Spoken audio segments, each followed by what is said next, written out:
Ziggy gets a job, Fred gets a bike, and a possum in the oven. It was a quiet morning in the holler when something utterly unnatural happened. Ziggy got a job, not a scam, not a live stream called Exposing the Haters, Please Donate. Not a spiritual emergency involving moon water and unpaid Wi-Fi, a real, actual, hourly job at the Dollar General.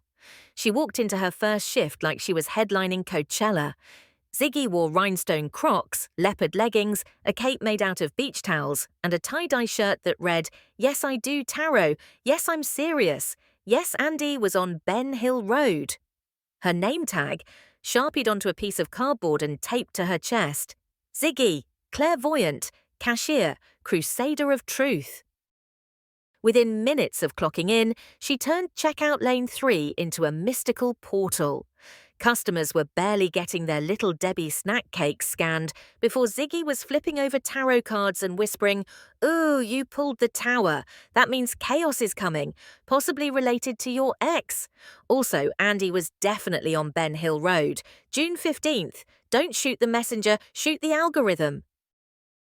One man came in for deodorant and left with a tarot reading, 3 bundles of spirit sage that smelled suspiciously like her armpit, and a signed flyer for her YouTube channel.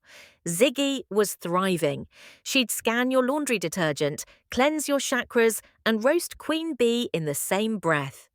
That'll be 1732 toll. Also, I had a vision queen bee's edges will recede by autumn if she doesn't stop meddling in other people's energies. Meanwhile, Fred had found peace in the post-tour life. After retiring from his failed Ben Hill Road tours, a business that had 1 paying customer, 1 angry raccoon, and a cease and desist from the city, he'd entered a new era, domestic Fred. Every morning, Fred climbed onto his rusted 10-speed bike, training wheels still clinging for dear life, and pedaled toward the creek like a man on a mission from God. He wore swim goggles, knee pads, and a fanny pack full of beef jerky and conspiracy printouts. At the fishing hole, Fred would cast his line, nod at the catfish, and whisper, "Andy was there, Ben Hill Road, June 15th. You'll know it. Don't play dumb, Dave. I named you Dave." But Fred's true passion these days, cooking and cleaning, and not normal cooking. Oh no. Fred cooked like a man who got kicked off Chopped for bringing roadkill to the appetizer round. Ziggy loved it. Every night she came home to the scent of something horrifying but heartfelt. Fried potatoes stuffed with chopped catfish and topped with spray cheese for protein. Spaghetti pie baked in a toaster oven inside a pie crust made from crushed pretzels and baked beans. Possum Wellington, which involved roadkill, puff pastry, and something Fred called garlic essence, which was just Axe body spray he left next to onions overnight.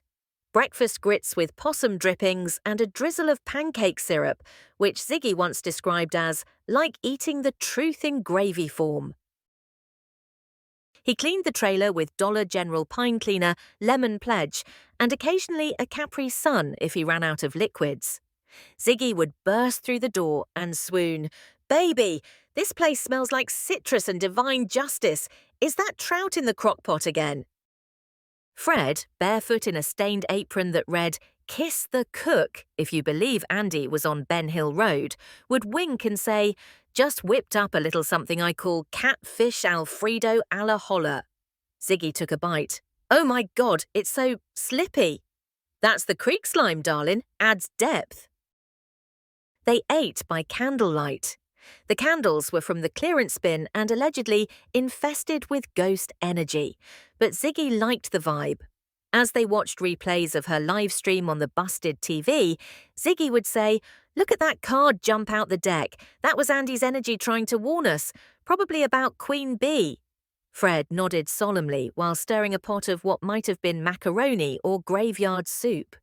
"You cook, you clean, you tell the truth, you the whole package," Ziggy purred.